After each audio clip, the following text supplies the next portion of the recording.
Save Me by Amy Mann. This is Democracy Now!, democracynow.org, The War and Peace Report. I'm Amy Goodman with Juan Gonzalez. Well, activists protested outside the offices of News Corporation Thursday, calling for Rupert Murdoch to remove Glenn Beck from the airwaves of Fox News.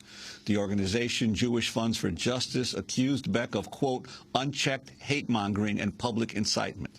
Activists attempted to deliver a petition signed by 10,000 people calling for Beck's show to be canceled. Simon Greer is the head of Jewish Funds for Justice. In light of what happened on Saturday, the #1 worst moment from Glenn Beck rose to the top when he said, "God will wash this nation with blood if he has to."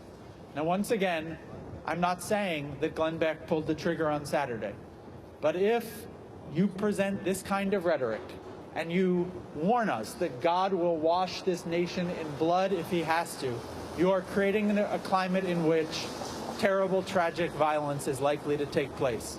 It is for these 10 reasons and countless others that we have come to News Corp headquarters today to deliver petitions signed by 10,000 members of our community and a pink slip calling for Mr. Beck's termination and asking Joel Cheatwood, Roger Ailes, and Rupert Murdoch to be good to their word. While cable TV shows like Glenn Beck's are coming under increasing scrutiny in the wake of the Arizona shooting, Glenn Beck is pushing back against critics by increasingly targeting a 78-year-old professor named Frances Fox Piven. Beck has repeatedly accused her of advocating violence and of hatching a plan in 1966 to overthrow the system. Here is what Beck said on his radio show days after the shooting in Arizona. Is there anybody calling for violence? Yes. Who are they? Well, show me the evidence that it's Rush Limbaugh. Show me the evidence that it is Sarah Palin. You go ahead and stack up that evidence that doesn't exist, and I will stack up the evidence against Frances Fox Piven. Earlier this week, Glenn Beck called on congressional lawmakers to sign a pledge in which he denounces violence from all quarters, but in doing so compares Piven to a well-armed right-wing militia whose members stand accused of plotting the violent overthrow of the U.S. government. I denounce violence, regardless of ideological motivation. Have I lost you yet? Do you need your attorney? I denounce anyone from the left, the right, or the middle who believes physical violence is the answer to whatever they feel is wrong with our country. I know it's getting dicey. Next, I denounce those who wish to tear down our system and rebuild it in their own image, whatever image that may be. Oh, it's so controversial. I denounce those from the left, the right, or the middle who call for riots and violence as an opportunity to bring down and reconstruct our system. That's a trick there, because that sounds almost like the last one. You sensing the trap yet? Yeah, me neither. I denounce violent threats and calls for the destruction of our system, regardless of their underlying ideology, whether they come from the Hutari militia or Frances Fox Piven. Glenn Beck has also blamed the financial crisis on Frances Fox Piven and claims she's part of a leftist conspiracy that dates back to Woodrow Wilson. Let me introduce you to the people who you would say are fundamentally responsible for the unsustainability and possible collapse of our economic system. There are really two people I've been telling you for a while. There they are, Cloward and Piven. Richard Cloward, Frances Fox Piven. They are authors of the Cloward-Piven strategy. Something else to remember is that this isn't some conspiracy theory that we're tossing out here. They wrote about collapsing the economy and how they plan to do it in an article they co-authored in the 1960s, Mobilizing the Poor, How It Could Be Done. 6 months later, published in The Nation under the title, The Weight of the Poor, a Strategy to End Poverty. Well, what is this strategy and who's involved? Well, do you remember on this program over the summer, the tree? Watch this. The roots of the tree of radicalism and revolution. It's Saul Alinsky. It's Woodrow Wilson. That's how it's all made legitimate. It's progressive. Here are the roots. Here's SDS. This is for that democratic society. Cloward and Piven come in and say, wait a minute, hang on just a second. What we should do is collapse the system on its own weight. Cloward and Piven, they're using the same tactics, fear and intimidation of SDS. Cloward Piven overwhelmed the system. And look who the president has. Wade Raskey, right up the tree. Dale, right up the tree. Bill Ayers, right up the tree. Jeff Jones, right up the tree. To respond to Glenn Beck's attacks, we're joined here in the studio by Frances Fox Piven herself. Richard Cloward was her late husband.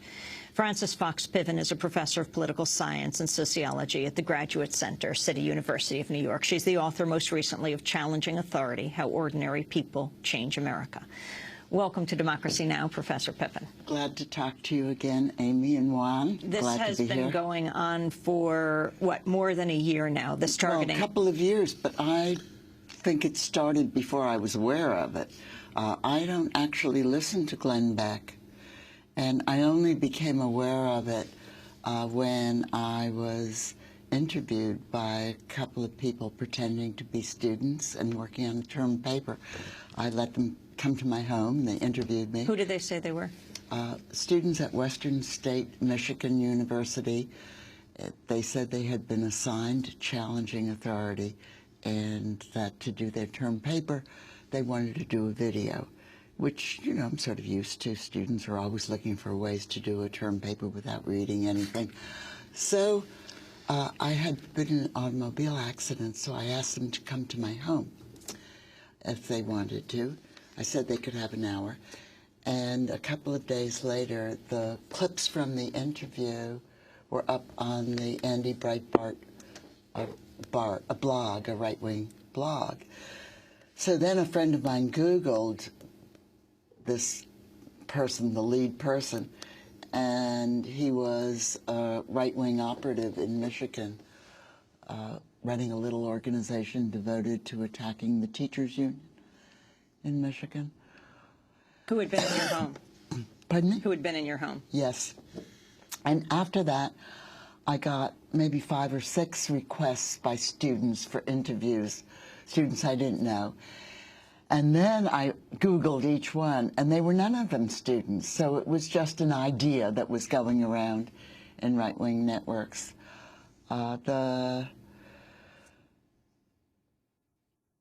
And then all of a sudden I became aware of both the Glenn Beck shows and the other right-wing blogs and all the postings that were coming in from people who, you know, confused, angry, whatever, and thought that I was the source of all the problems that had overtaken the United States in the last 30 or 40 years.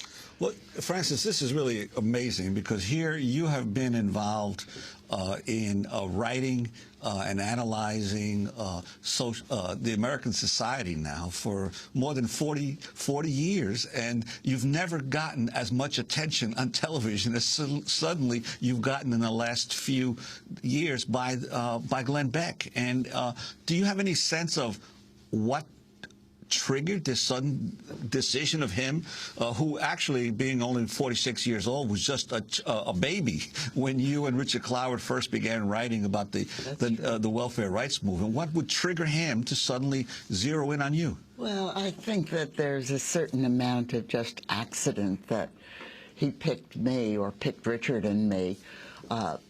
Partly accident, partly not so accidental, because there were at the time, in the late 1960s, early 1970s, there were a number of people who had moved from being on the left, further to the left than me, who were moving to the right, where the pay is better. And in making that move, they sort of took with them their familiarity with the work that we had done, and then exaggerated, demonized it. You know, I think that... And who are some of those people? Well, it includes David Horowitz, Fred Siegel, Jim Sleeper, Ron Radosh, who recently headlined his blog, the second time is farce. Piven calls for violent and bloody revolution. That was just a few days ago, because I had written a little article in The Nation talking about the problems in organizing the unemployed so that the unemployed can have an impact, a voice in American politics. But most of the article was about how hard it is to do. Professor Piven, Glenn Beck has also put forward a theory that you directly inspired the politics of President Obama. On his show, Beck recently aired an extended interview with Stanley Kurtz, author of the book Radical in Chief, that claims Obama's a secret socialist. We know that Obama, for example, attended a very important socialist scholars conference at the Cooper Union in New York in 1983. That conference was addressed by Frances Fox Piven in its opening plenary. He would have heard her again in 1984. If he attended the conference in 1985, which he quite possibly did, Piven would have been there. So Obama would have had many, many opportunities to learn about Cloward and Piven and their theories. On the one hand, we know that Obama has immensely increased the American welfare state, immensely increased American entitlements through, of course, the health care legislation. Now, I don't believe that the Obama administration is aiming to create a financial and economic crisis right now. Obama doesn't want to create an economic crisis on his own watch because he would be held responsible. He would be politically punished. But I do think that Obama is flirting with a fiscal crisis in order to stampede the country toward a larger welfare state, in order to expand taxation, perhaps through a value-added tax, as we see in Europe. He's walking a fine line. That's Stanley Kurtz on Glenn Beck's show, author of the book Radical in Chief. Frances Fox Piven, your response? Well, that's nutty. It really is. I regard Barack Obama as a centrist, a person who has been trying very hard to find common ground between the right and the Democratic Party. In many ways, I think that he has disappointed his own followers in that process. This is, you know, it's bizarre. It's as bizarre as Glenn Beck saying that the contemporary left owes that one of its ancestors is Woodrow Wilson, an important president of the United States, and one who was a very mild reformer. I think it's also crazy to call me a commie, a socialist, a revolutionary, or whatever. I think I'm a Democrat. I think that all of my work has been devoted to remedying the flaws, the distortions in American democracy. If you go back to the first project that I worked on politically, which is what it's where the article comes from about the which they call a conspiracy to crash America. That article didn't call for crashing anything except the existing welfare system. It proposed that people on the left help poor people in the cities get their full benefits from welfare. Now, at the time, welfare was denying benefits to over half of the people that were eligible. It's doing that again now. But the article helped inspire, an effort by poor people, many of them people of color in the cities, to get the benefits that they were entitled to from welfare. Now, you can disagree with that effort, but it's not crashing the system.